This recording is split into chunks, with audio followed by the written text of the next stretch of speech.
Sony expects to sell 16 to 18 million units in 2021.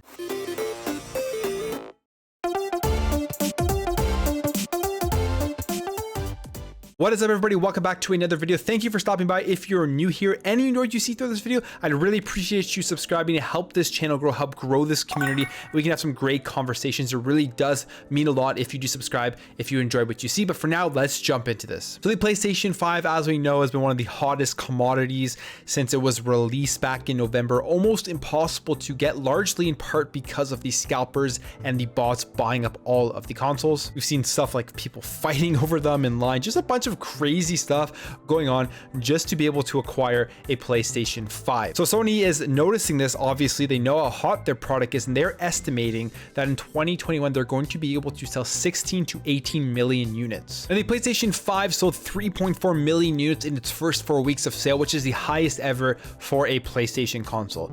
Now, thinking about that is kind of crazy because of how hard it actually is to get. It just shows you how much damage the scalpers and bots did with scooping up all of those consoles and adding to that 3.4 million units, because you'd think that if it was the highest ever for a PlayStation console, it would be easier to get. I know personally the PlayStation 4 seemed a lot easier to get than the PlayStation 5, and they sold less units, but the PlayStation 4 is also extremely popular. So who knows, maybe that was just in my area that it was easier to get, but the PlayStation 5 is literally impossible to find right now. And because of this, they are upping their production and they expect to reach 16.8 to 18 million units of production in 2021. And this is because of the help of additional capacity support from Taiwan Semiconductor Manufacturing Company and back-end service firms. Now, we're looking at these numbers. There's only been 242,000 PS5s that have been sold in Japan as of December 20th. Now, that may be surprising to some because obviously PlayStation is massive in Japan, but Sony gave priority to North America and the European market. And Sony themselves even know, even right now with the release of the next generation console, the Nintendo Switch is still the dominant console slash handheld, whatever you want to call it, product in Japan. We can even just look here at the sales. Well, first of all, the list of the top, I think it's 30.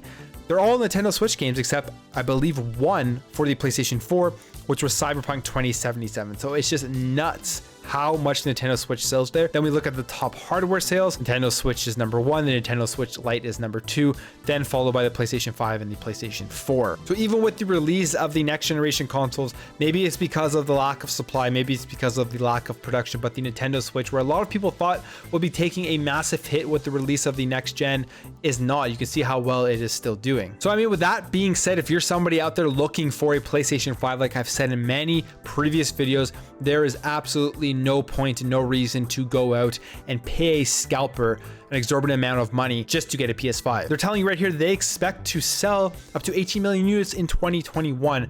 So they're going to be increasing production, and I have a very good feeling that within the next 2 to 3 months, the ability to get a PS5 is going to get a lot easier. Now, this 18 million prediction for the PS5 makes a lot of sense. You can tell they're probably basing it off of their PS4 numbers, because the PS4 reached 18.5 million units sold, beating the PS2 after its first year on the market. So they look at the popularity of the PS4, they can see how popular the PS5 is, and they definitely think that they can either match that or potentially beat that within its first year. So 2021 will be a little bit more than a year once it's all said and done, because it did release in November, but depending on which date they go with, it'll be very close. It'll be close to the PS4. It may even beat the PS4. We will have to wait and see. It will all depend on that production, and they seem very confident they're going to be able to get a lot of PS5 units produced so the consumers can get them into their hands. Hopefully, though, that when they start producing them, they start putting them up online, they start putting them in stores and stuff, that scalpers aren't going to go in and scoop all of them up. But even if they do, I think at that time the market will be more saturated, the demand will be high, but the supply will also almost be there.